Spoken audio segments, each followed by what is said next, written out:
Their love story is woven into the very fabric of our company, a living testimony of unity, strength, and triumph. A.L. and Rani, on behalf of the entire sleepm family, we are profoundly proud and infinitely grateful for your leadership. Your journey together is a beautiful illustration of love in its purest form, constantly nurturing, evolving, and achieving great feats together. Here's to you both, to 35 years of love and togetherness, and to the many more years of success and happiness that lies ahead. Happy anniversary! May your journey continue to be blessed with love, joy, and boundless achievements. Now it brings me great pleasure to present to you the life story of A.L. and Rani Powell, how it all started 35 years ago. I was born and raised in Malaysia. Hometown is Kuala Lumpur in the Far East. And I was growing up, I came from a comfortable lifestyle and I chose to come to Honolulu, Hawaii. Went to school there in 1977 and became like a professional student. I grew up in a very small town in Arkansas. Matter of fact, I always joke about this. I said by the time I graduated high school, I had worked every job my hometown had to offer. So in order to look for opportunity, most young men joined the military during those days. So that's what I did, you know, upon graduating high school. Matter of fact, I graduated on a Friday, went to basic training on a Monday, and been going ever since. I started out as a jet engine mechanic. From there, I retrained and became an air traffic controller. And then during my years as an air traffic controller, I later retrained and became a mechanic again. And so during the years, right after I became a mechanic again, I got reassigned to Hawaii. While I was in Hawaii, I was fortunate enough to meet my wonderful wife, Rani, and we became best of friends and later went on and got married, and 21 years later, here I am. When I met Al, I just finished my graduate studies. I attended University of Hawaii at Manoa campus, and I worked in retail, on the retail side for a while. I became a store manager at one of the high-end retail stores in Honolulu, and while there, I was told we needed to transfer because Al was being relocated, and that happened to be California. And then once we started there, I became a store manager, and shortly after they promoted me to district manager. I had 5 stores that I overseed in California. You know, he wanted to do more because he was still young.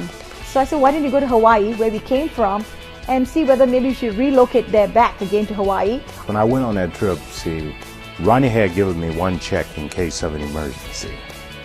Now I'm walking the beaches of Waikiki, and someone approached me, and they're telling me about a business opportunity.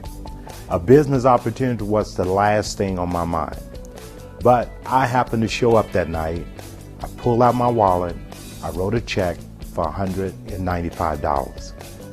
That was the beginning of something big for me because that was a multi-million-dollar decision for me.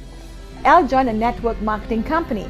I had no problem understanding that, but what I had a problem with was he wanted me to quit my job the next day because he had joined the business and he wanted me to be his partner.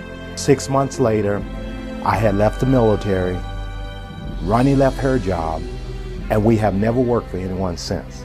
But I just felt as though also that if we both were on the same page, moving in the same direction, it would be much easier to get to where we were going.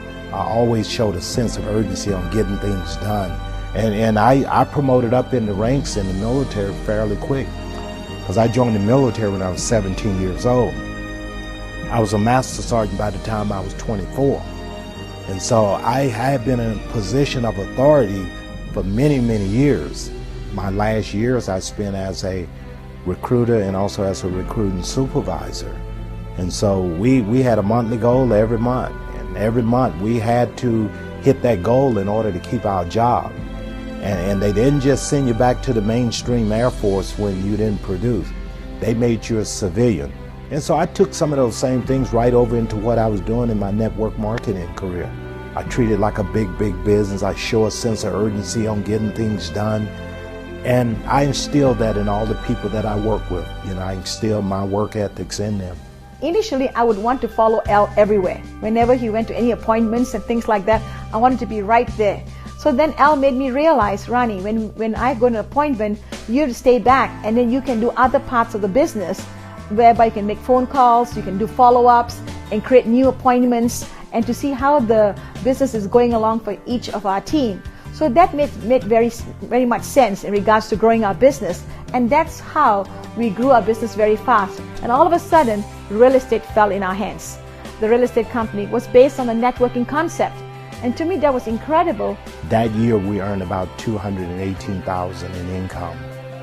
The following year, coming in 06, we did about 1.3 million, and then we went on the following year and did about 1.1 million in income.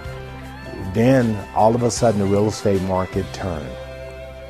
You know, what we thought was the best business we ever could have been in turned out to be the worst business we ever could be in. But along the way, we still stayed positive behind that. And you know, and someone had been chasing me about this opportunity, FDI, for about 6 months, and I never would look at it. So I contacted my friend back and said, I don't care what you're doing, as long as it's legal, count me in, I'll be there on Tuesday night. So that was the beginning. So I came back on a Tuesday night, which was October the 10th. I showed up in Rancho Cucamonga and couldn't wait to get started. So we knew our work ethics between Al and myself, that we were going to do well, but in a sense we didn't realize what this business was going to be about. I just knew that the next business had to be network marketing too, because we just left the first two. We knew that we had to show a sense of urgency on getting position and get some cash flow coming quickly. And so that's why, you know, we took off at the starting gate, just really going at it. And even today we're going at it like no tomorrow, because, you know, I truly believe there may never be another opportunity as great as this one. And I want to take full advantage of it. It's not about who has the most superior knowledge. It's always about who can build the biggest organization. All we need to do is just focus on our business and do whatever it takes to grow our business and keep our team excited and motivated, and we ultimately all get what we want. You know, Al always talks about once you're being stretched, you can never go back to the original way it used to be. We've been making a strong six-figure income for a long time. So it's no longer six-figure, it's going to be seven-figure income monthly, not just yearly, but that's our goal, because we know it's going to happen. If you believe in what you're doing, if you have a passion for what you're doing, the rest is easy. The reality is that FDI has been a life-changing event for the two of us, and I know it's only going to get better from this point on.